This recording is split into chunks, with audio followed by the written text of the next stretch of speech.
Então, olá, gente, meu nome é Everton Alves de Souza, estou no quarto ano do curso de Medicina Veterinária pela Universidade Estadual de Maringá, campus de Moarama, e vou falar um pouco sobre a resistência antimicrobiana de bactérias gram-positivas isoladas de mastite bovina em propriedades leiteiras de Moarama, Paraná, no ano de 2025, sobre a orientação do professor Rodrigo Garcia Mota.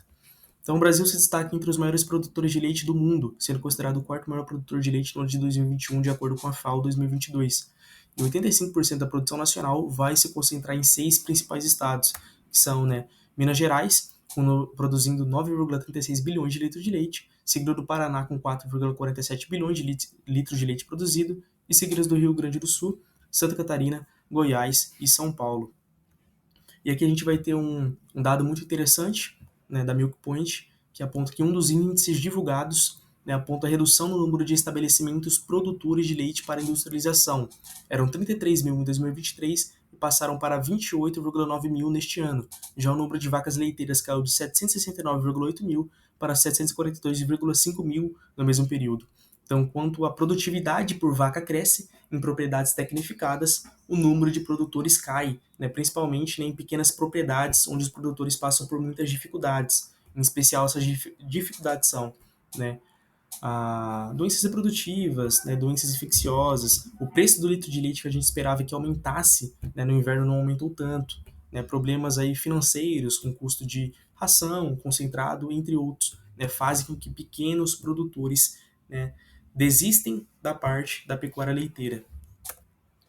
E, falando da mastite apresenta um dos principais desafios da pecuária leiteira.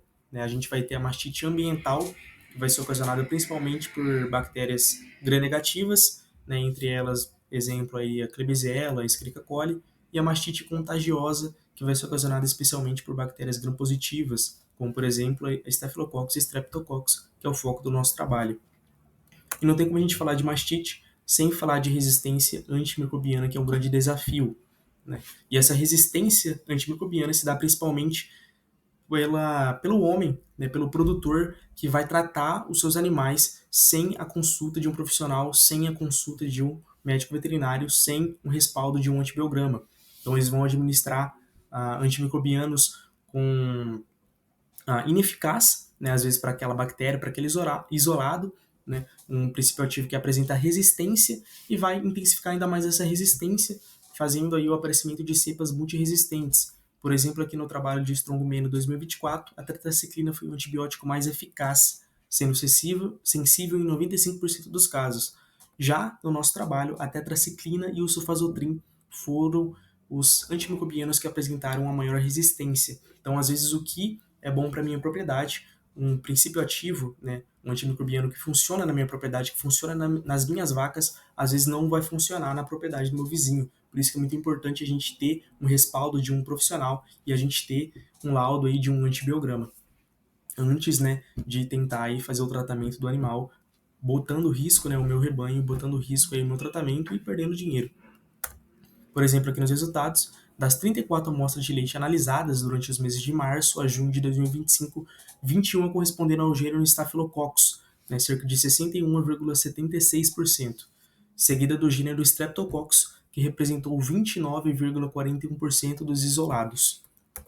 E o antimicrobiano com maior taxa de sensibilidade foi a amoxicilina associada ao ácido clavulânico, com 83,33% de sensibilidade. E dentre as amostras com maiores índices de resistência, destacou-se o sulfazotrin com 83,33% de resistência e a tetraciclina com 80,56% de resistência.